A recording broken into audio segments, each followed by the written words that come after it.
మన దేశంలో బంగారం తర్వాత వెండికి కూడా డిమాండ్ ఉంది. మహిళలు వెండి ఆభరణాలపై కూడా ఇంట్రెస్ట్ చూపిస్తూ ఉంటారు.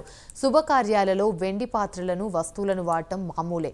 వెండిని అభిమానించే వారి కోసం కేంద్ర ప్రభుత్వం గుడ్ న్యూస్ చెప్పింది. ఇకపై వెండి ఆభరణాలు, వస్తువులపై హాల్ మార్క్ తప్పనిసరి చేయాలని నిర్ణయించింది.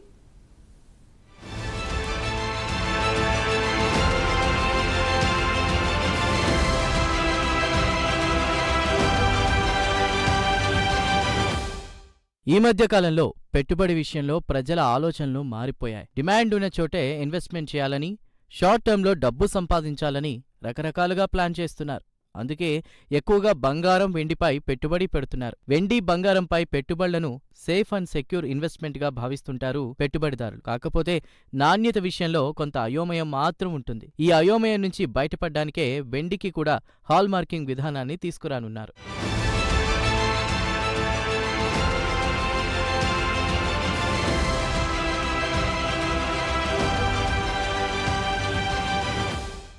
ఇప్పటికే బంగారానికి హాల్ మార్కింగ్ అనేది తప్పనిసరి చేస్తూ కీలక నిర్ణయం తీసుకున్న కేంద్ర సర్కార్ వెండి విషయంలో కూడా అదే బాటలో వెళ్తోంది. వినియోగదారుల నుండి డిమాండ్ అనుసరించి వెండి వస్తువులకు హాల్ మార్కింగ్ తప్పనిసరి చేయడాన్ని బ్యూరో ఆఫ్ ఇండియన్ స్టాండర్డ్స్ పరిశీలించాలన్నారు ఆహార, వినియోగదారుల వ్యవహారాల మంత్రి ప్రహ్లాద్ జోషి. 78వ BIS వ్యవస్థాపక దినోత్సవ కార్యక్రమంలో జోషి మాట్లాడుతూ వెండికి హాల్ మార్కింగ్ కోసం వినియోగదారుల నుండి డిమాండ్ ఉందన్నారు.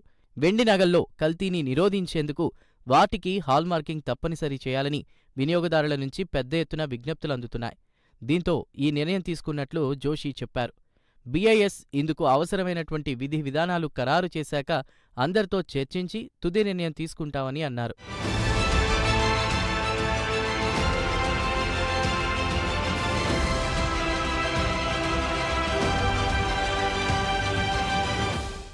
వెండి హాల్ మార్కింగ్ పై ఇప్పటికే కసరత్తు ప్రారంభమైందని ఇదే కార్యక్రమంలో పాల్గొన్న BIS director general Pramod Kumar Tiwari చెప్పారు. వెండి నగలు, వస్తువుల స్వచ్ఛతను తెలిపేందుకు అవసరమైనటువంటి హాల్ మార్కింగ్ ను రూపొందించేందుకు కృషి చేస్తున్నామని అన్నారు. మరో 2-3 నెలల్లో వెండి హాల్ మార్కింగ్ విధానం అమల్లోకొచ్చే అవకాశం ఉందని అన్నారు. నిజంగానే వెండి హాల్ మార్కింగ్ అమల్లోకి వస్తే సిల్వర్ అభిమానులకు, పెట్టుబడి పెట్టేవారికి అది శుభవార్తే అవుతుంది.